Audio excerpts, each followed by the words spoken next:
La TVA, comme la Grèce y était engagée vis-à-vis de ses créanciers, est passée lundi de 13 à 23% pour certains produits d'alimentation courante, des choix déconcertants parfois pour le consommateur. Ainsi, la viande de porc reste à 13%, mais la viande de veau passe à 23%.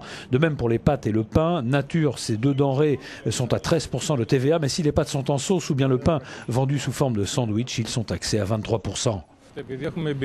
On a déjà vécu un relèvement de la TVA sur les produits alimentaires il y a 2 ans. Et à partir de là, les ventes ont diminué et les commerces ont licencié.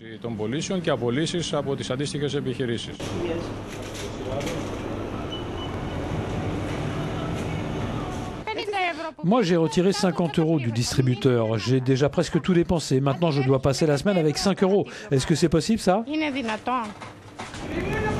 Même si la Grèce connaît traditionnellement un important manque à gagner des recettes issues de la TVA en raison d'une fraude importante, le gouvernement espère 2,4 milliards d'euros de recettes supplémentaires à partir de 2016.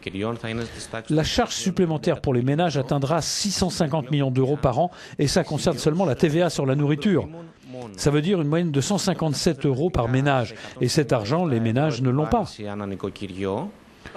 Mais c'est surtout pour les taxis que la pilule est la plus dure à avaler.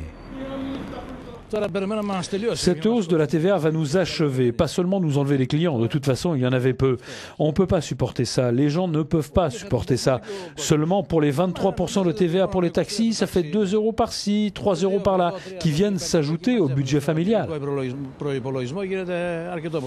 Les contrôles fiscaux des commerces grecs soumis à la hausse de la TVA vont être immédiatement renforcés, a assuré le nouveau ministre adjoint aux Finances en charge de la fiscalité.